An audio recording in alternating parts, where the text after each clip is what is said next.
Red one, more like red none. Okay, take two.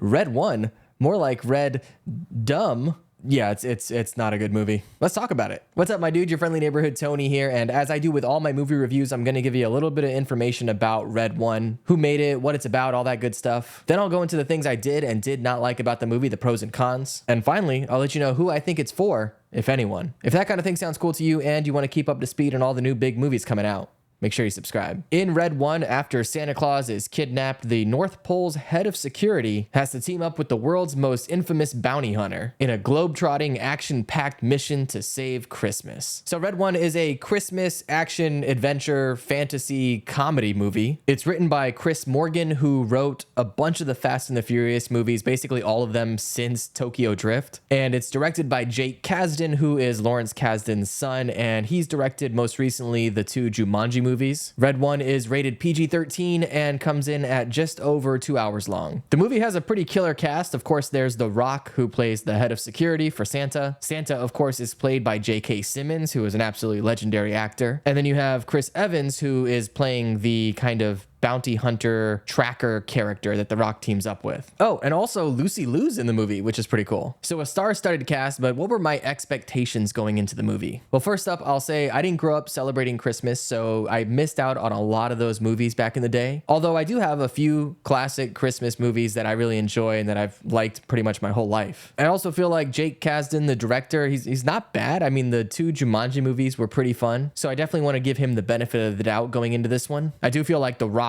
tends to have more hits than misses, especially recently. Strike that. Reverse it. But the rest of the cast is pretty solid, especially with J.K. Simmons and Chris Evans. Also, something that I knew going into the movie was the fact that they had some real budget issues making this one. I think they mentioned something about the budget ballooning all the way up to $250 million. So going into it, I don't know if really there was any way for it to make that money back or to be able to live up to that kind of a price tag. So I won't say my expectations were low going into the movie. They were definitely tempered though, but all in all, I was willing to give it the benefit of the doubt. And sure enough, there are some things that I really like about this movie, so let's go ahead and get into that with the pros. The first pro that I'll say is in the storytelling, in the structure of the story, they do a pretty good job of setting up the characters right from the beginning. You immediately know exactly who everyone is and what their motivations are, and also what kind of characters they are. For example, it's silly, but there's a character that literally steals candy from a baby early on in the movie. And so you know right away what their personality is going to be like. As I kind of mentioned about the cast, Chris Evans in particular is always charming. I feel like it's impossible to not like him in whatever movie he's in, and he brings that to this one for sure. There are also a lot of action-packed moments throughout the movie and some genuinely funny moments as well. The movie can be pretty creative from time to time, both in the humor and also in the way that they build the world. I really dig the lore that they set up. Of course, you have Santa and his whole operation and how that is kind of interacted with the real world. And then I don't want to spoil anything, but there are some other threads and some other characters that are introduced that really kind of expand on the world that they're trying to build with this movie. And so I thought that was pretty cool. They definitely do a lot creatively with that. Aside from that though, I don't really have a lot of pros with this movie. I gotta be honest, I am mostly negative on it. So let's go ahead and get into the cons. But before we do, even though this particular Christmas movie didn't work for me, let me know in the comments, what are some Christmas movies that you recommend I check out? Bonus points if they're comedy or action movies. All right, on to the cons. And the first one that comes to mind is the dialogue in this movie. It is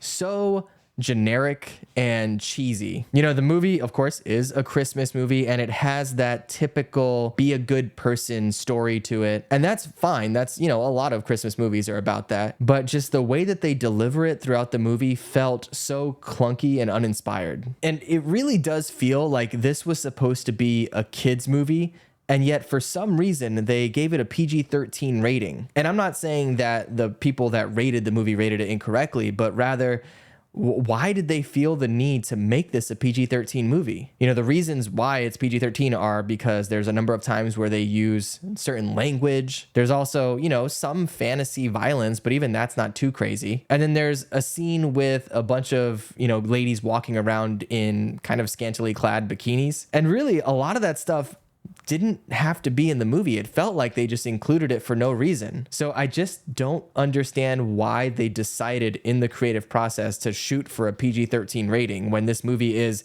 so much more of a kid's movie. That just didn't make sense to me. Aside from that weirdness, there's also the fact that this movie is so heavy with the CG and all the fake backgrounds and environments. It honestly looks like the majority of it was just shot on a green screen. And despite the fact that this movie has a $250 million budget, I don't know where that money went, but it did not go to the CG department at all. Everything feels disconnected and detached and just fake. And so when you have these really over the top action sequences, it just feels like there's no weight to it. Like it's not really happening. And that kind of like pulls you out of the movie while you're watching it. Aside from that, and I mentioned the movie is just over 2 hours long, and it feels just too long. 2 hours is not a crazy runtime for a movie, but when you have the story that this movie has, and when that story is as shallow as this one is, this should have been wrapped up in an hour and a half. And you really do feel the runtime. There's a point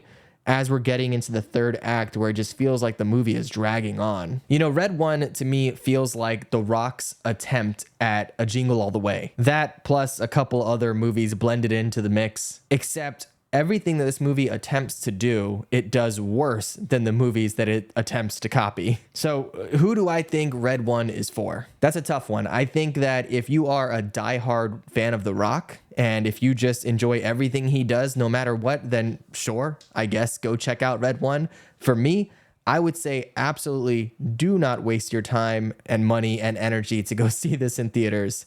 It's going to be coming to streaming soon enough. And if you absolutely have to see it, I would say that's probably the best way too. It might be worth having on in the background while you set up your Christmas decorations, but that's about it. I hate to completely dog on the movie, but there's just really not a lot of redeeming qualities here. The only thing I can say is hopefully the studios learn from this kind of thing, but I guess we'll just have to see with that. Either way, if Red One sounds cool to you, you can check it out in theaters this weekend. And if you've already seen it, let me know what you think in the comments below. And of course, if you want to keep up to speed on all the new big movies coming out, make sure you subscribe. All right, my dude, I'll catch you in the next one. Be good.